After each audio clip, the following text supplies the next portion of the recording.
Hello friends, welcome to CSC knowledge. Guys, आज हमारा complex variable differentiation का lecture 4 है। पिछले लेक्चर में हम लोगों ने क्वेश्चन किया था लिमिट्स पे कि कब हमारा एग्जिस्ट कर रहा है, कब नहीं कर रहा है। गाइस, तो जब हमारा लिमिट एग्जिस्ट नहीं कर रहा था तो हम क्या करते थे, y equals to m x point पे चेक कर रहे थे। और हमारा उस केस में क्या हो रहा था कि वैल्यू किस पे डिपेंड कर रहा था, लिमिट का m पे। इट मीन्स कि different different value of m के लिए हमारा डिफरेंट वैल्यू मिलता। तो इसीलिए हमारा यूनिक नहीं हो पा रहा था लिमिट, तो इसीलिए वो एग्जिस्ट नहीं कर रहा था। चलिए एक और क्वेश्चन देखते हैं हम लोग कि वो उसका लिमिट कैसे एग्जिस्ट करता है और कैसे नहीं करता है। फ्रेंड्स, तो ये हमारा क्वेश्चन है, limit z tends to zero z square upon modulus of z along y equals to m x. ये हमें फाइंड करना है कि क्या इसका लिमिट एग्जिस्ट करेगा। तो आपको पता है कि सबसे पहले क्या करेंगे, हम वैल्यू को एक्स वाई में लिखते हैं। तो जेड का क्या हो जाएगा, एक्स प्लस आयोटा वाई का whole square upon modulus of z. आपको पता है क्या होता है, root under x square plus y square होता है। और यहाँ दिख रहा है कि जेड टेंड्स टू जीरो कर रहा है, तो यहाँ से आपको एक्स और वाई का वैल्यू निकालने आता है guys. X equal to zero, y equal to zero, क्योंकि जेड ही जीरो है, जेड टेंड्स टू क्या है, जीरो। तो एक्स भी जीरो और वाई भी जीरो। आपको पता होना चाहिए कि जेड क्या होता है, एक्स प्लस आयोटा वाई, और यहाँ जीरो, तो कंपेयर करेंगे तो एक्स का भी टर्म जीरो, वाई का भी टर्म जीरो। तो अब यहाँ एक्स वाई पुट करिएगा तो क्या आ जाएगा फॉर्म आपका, जीरो बाई जीरो। चलिए, तो अब तो आपको पिछला केस में भी जो हमने क्वेश्चन किया था उसमें भी यही चीज़ आ रहा था। फिर हम क्या करते थे, along y equals to m x check करते थे। तो अब यहाँ क्वेश्चन में ही कह रहा है कि along y equals to m x, देखिए लिमिट एग्जिस्ट कर रहा है कि नहीं। तो क्या करेंगे, अकॉर्डिंग टू क्वेश्चन क्या हो रहा है हमारा, देखिए y equals to m x put कर दीजिए। इट मीन्स कि जहाँ जहाँ वाई है वहाँ एक्स पुट हो जाएगा, एम एक्स। तो आपको पता है कि जब हम x का टर्म ले रहे हैं तो किसको टेंड्स करेगा, लिमिट क्या टेंड्स करेगा, limit x tends to zero करेगा। क्यों, क्योंकि y को हम किस में कन्वर्ट कर रहे हैं, x के टर्म में। इट मीन्स कि हमारा सिर्फ x का ही टर्म बचेगा।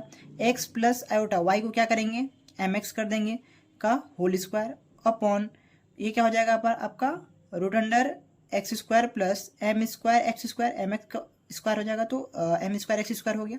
अब देखिए क्या कुछ कॉमन निकल रहा है, याद करिए पिछले लेक्चर में हम लोग निकाला था। इसमें से a प्लस बी का होल स्क्वायर आप तोड़िएगा तो आपको एक्स स्क्वायर बाहर आ जाएगा कॉमन। यहाँ क्या बचेगा, वन प्लस आयोटा एम।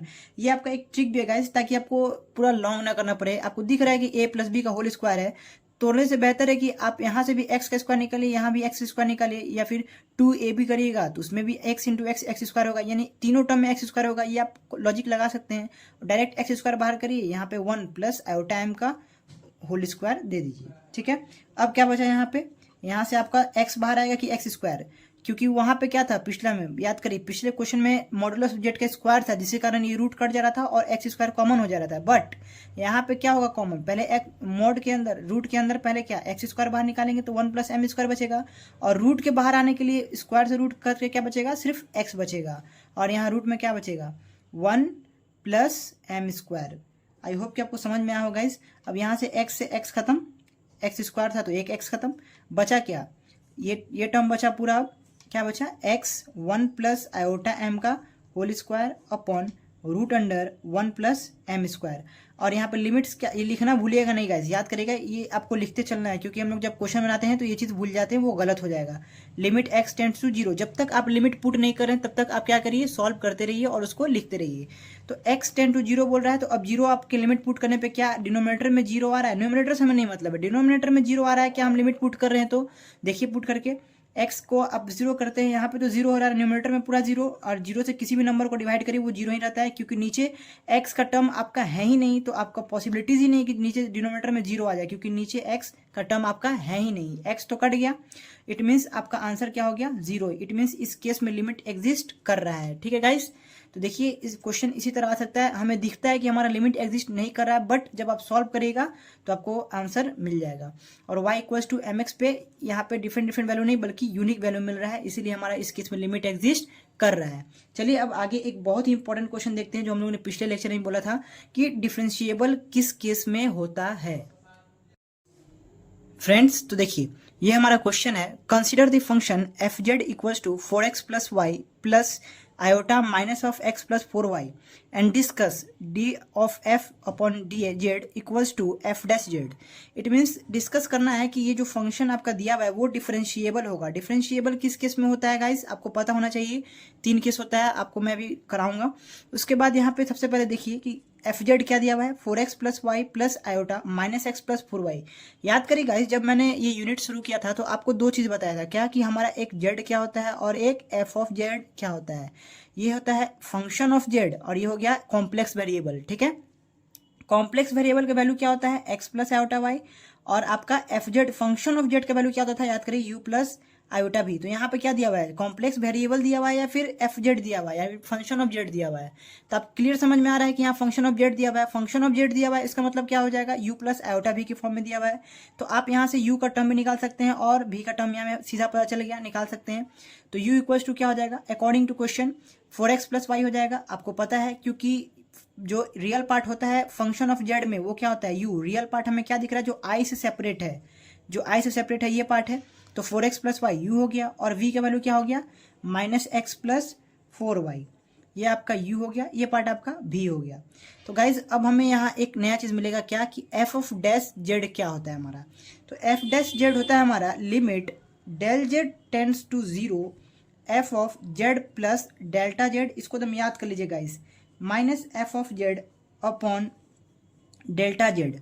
देखिए एफ डैश जेड का वैल्यू होता है limit del z tends to 0। इसी वैल्यू पे हम लोग चेक करेंगे कि हमारा तीन केस जो आएगा उसी पे हम चेक करेंगे कि तीनों का वैल्यू इक्वल आ रहा है कि नहीं आ रहा है, वो तीनों कौन होगा वही पता चलेगा। ठीक है, तो देखिए सबसे पहले हम क्या करते हैं कि कोई भी चीज़ फाइंड करने से पहले आपको कुछ बेसिक उसका पता होना चाहिए कि कैसे सेव होगा, कैसे वो बनेगा, कैसे नहीं बनेगा, उसका क्या बेसिक उसमें आने वाला है। ठीक है, तो सबसे पहले देखिए अगर हम बोले आपको कि z का value x plus iota y है, ठीक है, z का वैल्यू क्या है x प्लस आयोटा वाई। अब आपसे कोई पूछा कि डेल z क्या होगा, डेल z मतलब one time differentiation, del z मतलब del x plus iota del y. अब आप कहेंगे कि इसमें एक को कांस्टेंट क्यों नहीं लिए, दूसरे कांस्टेंट का डिफरेंस तो जीरो होता है, ये वो सब नहीं होता है। क्यों, क्योंकि यहाँ पे जो आप डेल जेड ले रहे हैं उसमें एक्स और वाई दोनों पे डिपेंड कर रहा है। ठीक है, इसीलिए दोनों में से कोई भी कांस्टेंट नहीं होगा, दोनों डेल का टर्म लेगा। अब गाइज एक और सवाल आता है कि हम लोग डेल क्यों यूज़ करते हैं, डी क्यों नहीं यूज़ करते हैं, ये सवाल है। Why we use del instead of d, वो इसलिए क्योंकि जो आपका u और v है दोनों किस पे डिपेंड कर रहा है x और y, दोनों फंक्शन है x और y का, इसीलिए कांस्टेंट नहीं होता है, इसीलिए हम d की जगह क्या लेते हैं डेल लेते हैं। अब डेल z का वैल्यू जब x प्लस आयोटा वाई, तो डेल z है तो इट मीन्स जो भी इसमें रियल पार्ट और इमेजिनरी पार्ट होगा उसके साथ क्या लगेगा x लग जाएगा, डेल लग जाएगा, sorry del z equal to del x plus iota delta y. I hope कि आपको ये समझ में आया हो। तो हमें डेल z का वैल्यू मिल गया del x plus iota del y. अब किसका वैल्यू निकालना है गाइस, देखिए z f z plus del z, तो यहाँ पे एफ जेड देखिए दिया हुआ है, एफ जेड क्या है आपका 4x plus y plus iota minus x plus 4y। तो अब क्या करना है हमें जेड में, ये डेल जेड है क्या गाइस, ये आपको समझ में आ रहा है, डेल जेड एक इंक्रीमेंट है जेड में, मतलब कह सके कि जैसे कि ये भी कहते हैं ना जेड टेंस टू 0, जेड 0 है नहीं बट ये किसको टेंस कर रहा है, 0 को, मतलब 0 के बहुत ही करीब है बट 0 नहीं है। इसका मतलब z plus delta z value z ही है, उसमें बहुत ही लिटिल बिट इंक्रीमेंट है, दैट इज डेल जेड, मतलब little bit increment in z, that is z plus del z. तो एफ जेड की वैल्यू जब ये है तो f z plus del z क्या हो जाएगा हमारा, बताइए फ्रेंड्स। तो हमें f z plus del z का वैल्यू कहाँ से मिलेगा, इस एफ जेड से मिलेगा। जहाँ जहाँ एक्स होगा वहाँ पे क्या इंक्रीमेंट होगा डेल एक्स, जहाँ पे वाई होगा वहाँ पे क्या इंक्रीमेंट होगा डेल वाई। तो चलिए वहाँ से लिखते हैं 4x है तो क्या हो जाएगा x plus del x, plus y है तो क्या हो जाएगा y plus del y, plus यहाँ पे देखिएगा इस क्या है माइनस को आप बाहर कर सकते हैं, जब इसको इससे मल्टीप्लाई करेगा तो क्या हो जाएगा, प्लस हटाइए minus iota x plus del x, ये हो जाएगा। फिर इस i को इससे करिएगा तो क्या हो जाएगा प्लस 4i, क्या है y है यहाँ पे तो y प्लस डेल वाई, ये हो गया। देखिए कितना सिंपल था गाइस, जहाँ जहाँ x था वहाँ पे डेल एक्स इंक्रीमेंट कर दिए, जहाँ पे y था वहाँ पे क्या कर दिए डेल वाई इंक्रीमेंट कर दिए। तो हमारा किसका किसका वैल्यू मिल गया, F z plus delta Z का मिल गया और डेल्टा जेड का वैल्यू मिल गया। तो अब क्या करते हैं, इस पे पुट करते हैं, क्या हमारा limit del z tends to 0 f z plus delta z की वैल्यू आप निकाल चुके, क्या आया 4x plus delta x plus y plus delta y minus iota x plus delta x plus 4 iota y plus delta y, ये आपका किसका value हुआ, f z plus delta z, और एफ जेड का वैल्यू आपको क्वेश्चन में given है।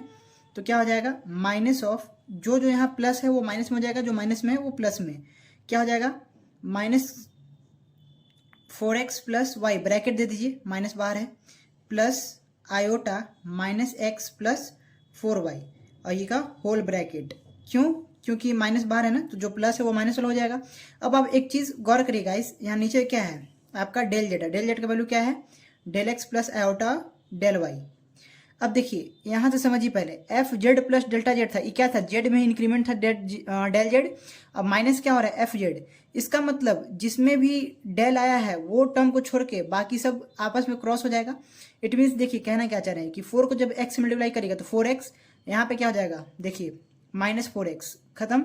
अब किसमें डेल, इसमें तो डेल एक्स आ रहा है ना, तो ये क्रॉस नहीं होगा, क्यों, क्योंकि एफ जेड में आपका डेल का टर्म है ही नहीं। अब देखिए यहाँ पे जैसे होगा कि प्लस वाई, जब आप इससे इसको मल्टीप्लाई करेगा तो प्लस वाई हो जाएगा, और यहाँ पे आपको क्या दिख रहा है, माइनस और plus, minus plus minus y. It means कहने का मतलब ये है कि डेल वाले टर्म को छोड़ के सारा क्या हो जाएगा, क्रॉस हो जाएगा, मतलब कोई नहीं बचेगा। क्या हो जाएगा, देखिए limit del z tends to 0, 4x है, एक्स वाला टर्म खत्म, क्या बचेगा, तो डेल वाला सारा टर्म बच जाएगा, क्या, 4 del x plus del y minus iota del x plus 4 iota del y upon del x plus iota del y. इसको इक्वेशन 1 मान लीजिए। देखिए गाइस ये कैसे आया आपको समझ में आ गया होगा आई होप, क्योंकि इसके अलावा आप मल्टीप्लाई कैलकुलेशन करिएगा, यहाँ ये सब माइनस में, ये पूरा जेड वाला टर्म ही माइनस है। इट मीन्स कि 4x y माइनस एक्स, ये सब क्या है, देखिए 4x माइनस आई और प्लस आई एक्स, ये सब क्या है, प्लस 4y, यहाँ पे है माइनस तो माइनस 4y हो जाएगा। और यहाँ पे देखिए जो आपका 4 आयोटा वाई है और यहाँ पे y है तो माइनस 4 प्लस 4 आयोटा वाई, यहाँ पे माइनस आयोटा 4y, देखिए क्योंकि ये माइनस बाहर में है तो सारा वैल्यू जो है कैंसिल हो जाएगा, बचेगा क्या, जो सिर्फ डेल के टर्म में होगा, तो ये आपका वैल्यू बचेगा। अब इसी पे हम 3 केस लगाएंगे गाइस। क्या क्या लगाएंगे कि जब हमारा अलोंग रियल एक्सिस हो, हम चेक करेंगे कि जब रियल एक्सिस पे क्या करेंगे, वैल्यू पुट करके देखेंगे क्या रियल एक्सिस पे आपका क्या होगा, y 0 होगा, इमेजिनरी वाला पार्ट क्या होगा, 0 होगा, ये आपका पहला हो जाएगा। दूसरा हो जाएगा along imaginary axis, imaginary axis पे क्या होता है आपका रियल पार्ट वाला, यानी कि x 0 हो जाएगा। और आपका थर्ड क्या होता है, y इक्वल्स टू x पे चेक करेंगे। चलिए तो इसको सॉल्व करते हैं। तो सबसे पहले कहाँ चेक करते हैं हम, ए नंबर डाल लीजिए, अलोंग रियल एक्सिस, क्या अलोंग रियल एक्सिस। आपको पता होना चाहिए गाइस रियल इमेजिनरी जेड में कौन होता है, आपको पता है ना, x प्लस आयोटा वाई में ये वाला पार्ट रियल होता है और ये वाला पार्ट क्या होता है, इमेजिनरी ऑफ जेड होता है, ये रियल ऑफ जेड होता है, ठीक है। तो अलोंग रियल एक्सिस आपने पढ़ा था, याद करिए, प्योरली रियल प्योरली इमेजिनरी पढ़ा था ना। जब आपका रियल एक्सिस की बात करेगा तो कौन 0 हो जाएगा, y वाला टर्म 0 हो जाएगा, जो इमेजिनरी होगा, y 0 हो गया। जब y 0 हो गया तो z बराबर क्या बचेगा, x बचेगा, क्यों, क्योंकि आयोटा y तो 0, y 0, तो it mean z equals to x बचेगा सिर्फ। तो z इक्वल्स टू x, तो डेल z का वैल्यू क्या हो जाएगा, डेल x हो जाएगा। डेल जेड का वैल्यू क्या हो जाएगा, डेल एक्स, वाई तो हमारा 0 है। तो अब आप क्या करेंगे, ये डेल जेड का वैल्यू यहाँ पे पुट करेंगे और वाई को 0 पुट करेंगे, ठीक है। इट मीन्स देखिए जहाँ जहाँ आपका वैल्यू डेल जेड था वहाँ क्या हो जाएगा 0, डेल जेड टेंस टू 0 था ना यहाँ पे, तो वैल्यू क्या हो जाएगा यहाँ पे, अब डेल एक्स हो जाएगा। लिमिट चेंज हो गया हमारा, क्या हो जाएगा, limit del x tends to 0 हो जाएगा। और 4 डेल एक्स तो रहेगा, क्यों, क्योंकि हमें 0 किसको किया है, हमने वाई वाले टर्म को किया है, तो डेल वाई ये तो 0 हो जाएगा, बचेगा क्या, 4 del x minus iota del x, ये भी वाई है, इसमें जिसमें जिसमें डेल वाई आ रहा है 0, क्यों, क्योंकि वाई 0 है तो डेल वाई भी 0 होगा। अपॉन क्या हो जाएगा, del x plus iota del y है, तो बचेगा क्या, डेल एक्स, क्यों, क्योंकि डेल वाई तो 0 हो गया। अब आप इसको सॉल्व करेंगे तो क्या आ जाएगा, डेल एक्स कॉमन दिख रहा है तो डेल एक्स खत्म, यहाँ से कॉमन निकाल के क्रॉस कर देंगे, बचेगा क्या, 4 माइनस आयोटा। ये आपका कब आया, along real axis. Along real axis पे आपका वैल्यू कितना है गाइस, एफ डैश जेड कितना है आपका, 4 माइनस आयोटा है। ये क्या है आपका फंक्शन ऑफ जेड का पहला डिफरेंशिएशन, जब हमारा अलोंग रियल एक्सिस था तब हमारा एफ डैश जेड आया, ठीक है। अब हम क्या करेंगे, किसके अलोंग निकालेंगे, अलोंग इमेजिनरी एक्सिस। अब हमारा क्या होगा, be along imaginary axis, along imaginary axis. Imaginary पे कौन 0 होगा गाइस बताइए, रियल पे x की वैल्यू होता है y 0 हो जाता है, इमेजिनरी पे कौन 0 हो जाएगा, x 0 हो जाएगा। और z इक्वल्स टू अब क्या आएगा, आयोटा y आएगा, क्योंकि x 0 x plus iota y होता है तो x 0, तो बचा क्या आयोटा y, तो z equals to iota y। तो अब बताइए यहाँ से डेल z का वैल्यू क्या हो जाएगा, आयोटा डेल वाई हो जाएगा। आयोटा डेल वाई हो गया गाइस, इसमें कोई दिक्कत। अब देखिए एफ डैश जेड अब क्या हो जाएगा, जो आपका जब इमेजिनरी एक्सिस के लॉन्ग चलेंगे चेक करेंगे तो क्या होगा, एफ डैश जेड की वैल्यू एफ डैश जेड में हो जाएगा, एफ डैश जेड में क्या हो जाएगा, देखिए यहाँ पे ये आपका एफ डैश जेड आया था, एफ डैश जेड। यहाँ पे देखिए डेल जेड किसको टेंड्स करेगा, डेल वाई को, तो इसमें क्या कहेंगे, limit del y tends to zero. जब आपका रियल पार्ट हो तो del x tends to zero हो रहा था, और जब इमेजिनरी पार्ट हो तो आपका del y tends to zero. अब वैल्यू क्या बचेगा, देखिए डेल एक्स यहाँ पे आ रहा है, एक्स की वैल्यू जीरो, तो ये जीरो बचा, डेल वाई तो क्या हो जाएगा, del y minus iota del x है तो zero, plus 4 iota del y upon क्या बचा आपका, देखिए आयोटा डेल वाई बचेगा, आयोटा डेल वाई बचेगा। ठीक है, क्यों, क्योंकि आपका एक्स वाला टर्म जीरो, तो बचा क्या, आयोटा डेल वाई, तो आयोटा डेल वाई रहेगा। ठीक है, तो अब क्या करेंगे कि यहाँ से हमें क्लियर दिख रहा है कि ये डेल वाई क्या हो रहा है, तीनों कैंसिल हो रहा है, बचेगा क्या, limit del y tends to zero, क्या बचा देखिए 1 प्लस 4 आयोटा अपॉन आयोटा बचा। और जब डिनोमिनेटर में आई है तो उसे हम हटा देते हैं, क्या करते हैं, उसके निगेटिव से मल्टीप्लाई कर देते हैं, डिवाइड कर देते हैं। ठीक है, तो अब तो ये डेल वाई तो पुट होगा नहीं क्योंकि हमारे पास बचा नहीं, क्रॉस हो गया।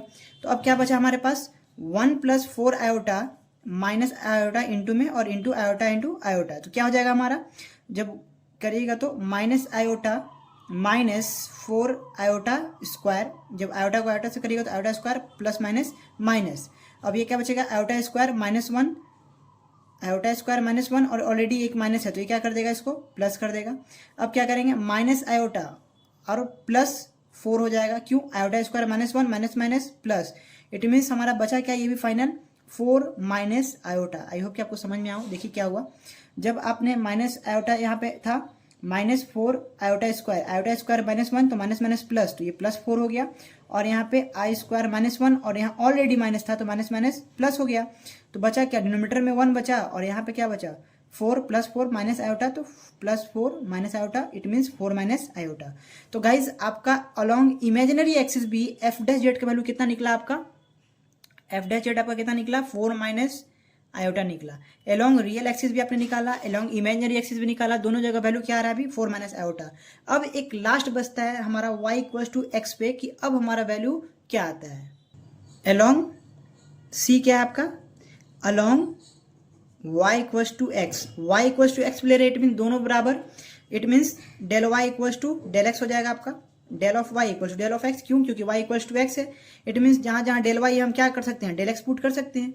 जब आप x को पुट करेंगे, इट मीन्स जब आप y की वैल्यू पुट करें तो लिमिट भी कैसा रहेगा, x में ही रहेगा, del x tends to zero, क्यों, यहाँ पे डेल y भी ले सकते हैं, कब, जब आप डेल x के जगह डेल y पुट कर रहे थे, बट हम क्या करेंगे, जहाँ जहाँ डेल y है वहाँ x पुट करेंगे, डेल x, इसीलिए हम किसका लिमिट जीरो कर रहे हैं, डेल x का, तो del x tends to zero हो गया। अब आपका क्या हो जाएगा, देखिए 4 डेल एक्स, आपका एफ डैश जेड क्या था, 4 del x plus del y था, डेल वाई की जगह क्या हो जाएगा, डेल वाई की जगह हो जाएगा आपका del x minus iota del x plus 4 iota del x हो जाएगा, क्यों, क्योंकि 4 आयोटा डेल वाई था, तो डेल वाई की जगह क्या हो जाएगा हमारा, डेल एक्स हो जाएगा, upon del x plus iota del x. अब आपको दिख रहा होगा गाइस, सिंपल कैलकुलेशन है कि डेल एक्स क्रॉस हो जाएगा, क्यों, क्योंकि सारे टर्म में क्या है हमारा, डेल एक्स है, तो न्यूमरेटर डिनोमिनेटर से सब तरह से डेल खत्म, तो बचेगा क्या, 4 plus 1 minus iota plus 4 iota upon 1 plus iota, ये बचेगा, क्यों, क्योंकि डेल एक्स यहाँ से भी निकल गया, यहाँ से भी निकल गया, तो 1 प्लस आयोटा और सारे में से डेल एक्स निकल गया और क्रॉस हो गया, बचा ये टर्म। ठीक है, अब क्या करेंगे, 4 प्लस 1 5, 4 आयोटा माइनस आयोटा क्या हो जाएगा, प्लस 3 आयोटा हो जाएगा अपॉन 1 प्लस आयोटा। देखिए जब भी डिनोमिनेटर में आयोटा उसको क्या करते हैं, रिमूव करते हैं, उसके लिए रेशनलाइजेशन करते हैं उसके अपोजिट साइन से, 1 प्लस आयोटा है तो 1 माइनस आयोटा, 1 माइनस आयोटा, तो आप इसको जब मल्टीप्लाई करेंगे तो हमारा वैल्यू क्या आ जाएगा, देखिए 5 को पहले मल्टीप्लाई करेंगे 1 से, 5 ब्रैकेट दे दी ताकि कन्फ्यूजन ना हो, 5 माइनस 5 आयोटा, पहले इसको इससे किया फिर इससे किया, उसके बाद अब इसको करेंगे प्लस 3, 5 प्लस 3 आयोटा था तो 3 आयोटा इंटू 1 क्या हो जाएगा, 3 iota, 3 iota plus minus minus का साइन दे दीजिए, 3 iota square, iota into into iota square हो गया, अपॉन क्या बचा 1 प्लस आयोटा 1 माइनस आयोटा, ए प्लस बी ए माइनस बी, तो ए स्क्वायर माइनस बी स्क्वायर, ए स्क्वायर माइनस बी स्क्वायर। ठीक है, सिंपल कैलकुलेशन आपको समझ में आ रहा होगा। अब क्या हो जाएगा देखिए 5 माइनस, देखिए 5 आयोटा है, यहाँ पे 3 आयोटा है। ठीक है, तो क्या हो जाएगा आपका -2 आयोटा हो जाएगा, और -3 का आयोटा स्क्वायर का वैल्यू -1, और माइनस माइनस क्या हो जाएगा प्लस, तो +3 हो गया ये। 1 माइनस -1 आयोटा स्क्वायर -1, तो माइनस माइनस प्लस हो जाएगा।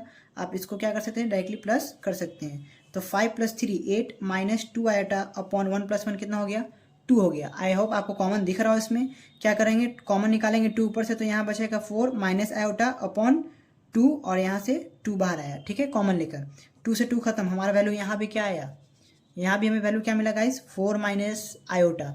देखिए कितना सिंपल था गाइस कि हमारा जो वैल्यू आया कहाँ, एट y = x पे, वो भी कितना आया 4 माइनस आयोटा। अब हम क्या कहेंगे कि हमने 3 जगह निकाला, क्या along real axis, along imaginary axis और एलोंग y = x, और हमें तीनों पे f डैश जेड का वैल्यू क्या मिला, 4 minus iota 4 minus iota 4 minus iota. ठीक है, तो हम क्या लिखेंगे देखिए, कहेंगे इन all three axes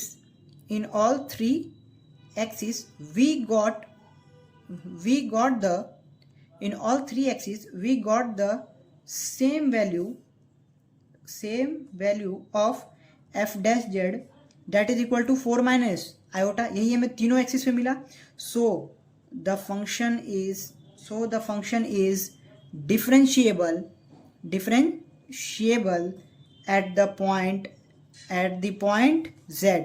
देखिए गाइज यही हमें क्वेश्चन था कि बताना था कि क्या कंसीडर करिए और उसके बाद डिस्कस करिए कि ये डिफरेंशिएबल है कि नहीं। क्वेश्चन क्या था याद करिए, डी एफ और डी एफ जेड। देखिए ये आपका क्वेश्चन था, 4x + y + iota D F Z दिया हुआ था, और आपको डिस्कस करने का रहा था कि ये डिफरेंशिएबल है कि नहीं, ये जो एफ डैश जेड इसका आएगा। ठीक है, तो एफ डैश जेड हमने सबसे पहले क्या किया, एफ डैश जेड का ये फॉर्मूला होता है जो आपके ऑब्जेक्टिव पॉइंट ऑफ व्यू से बहुत इंपॉर्टेंट है।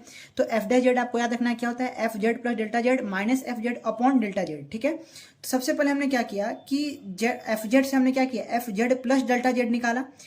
जैसे ही जेड ये होता है तो डेल्टा जेड ये हो जाएगा, और एफ जेड + डेल्टा जेड, इसका मतलब जहाँ एक्स है उसमें डेल एक्स इंक्रीमेंट करिए, जहाँ वाई है वहाँ पे डेल वाई इंक्रीमेंट करिए। उसके बाद इस पे वैल्यू पुट किए तो हमें एफ डैश जेड शॉर्ट में मिल गया। जब आप इसको माइनस एफ जेड करिएगा तो जो भी आपका पार्ट होगा जिसमें डेल इंक्लूड नहीं होगा वो हट जाएगा, बचेगा क्या, सिर्फ डेल वाला टर्म। उसके बाद हमें बहुत ईजी होता है कैलकुलेशन करने के लिए। सबसे पहले हम क्या किए, एलोंग रियल एक्सिस चेक किए, एलोंग रियल एक्सिस में वाई वाला टर्म 0, और ठीक है उसके बाद हमें इसका एफ डैश जेड क्या मिला, इस फॉर्मूला से एफ डैश मिला 4 माइनस आयोटा, कब, एलोंग रियल एक्सिस। उसके बाद हमने एलोंग इमेजिनरी एक्सिस चेक किया। एलोंग इमेजिनरी एक्सिस में क्या हो जाएगा, आपका एक्स वाला टर्म 0, रियल पार्ट 0, तो जेड = आयोटा वाई हो गया, del z = iota delta y हो गया। उसके बाद हमने एफ डैश जेड में लिमिट डेल वाई, जब इमेजिनरी वाले को 0 करेंगे तो डेल वाई किसको टेंस करेगा, 0 को, और जब रियल वाला पार्ट करेंगे तो डेल एक्स टेंस करेगा 0 को। ठीक है, वहां से भी हमें एफ डैश जेड का वैल्यू क्या मिला, 4 माइनस आयोटा मिला। उसके बाद हमने क्या किया कि एलोंग y = x पे हमने अपना वैल्यू निकाला कि y = x पे हमारा क्या आ रहा है। तो इस पॉइंट पे भी क्या हुआ गाइस, 4 माइनस आयोटा ही हमें वैल्यू मिला। तो हमने कहा कि in all 3 axis we got the same value of f dash z that is equal to 4 minus iota, so the function is differentiable at the point z. तो ये हमारा complete differentiable का क्वेश्चन हो गया गाइस। ये आपको 6 marks में exam में भी आता है कि डिफरेंशिएबल प्रूफ करने के लिए, तो आप 3 पॉइंट पे दिखा देंगे। तो गाइस आई होप कि आपको ये अच्छे समझ में आया हो। नेक्स्ट लेक्चर में हम एक बहुत ही इंपॉर्टेंट टॉपिक स्टार्ट करने वाले हैं जिसका नाम है एनालिटिक फंक्शन। ठीक है गाइस, तो आज के लिए इतना ही रहने देते हैं। थैंक्स।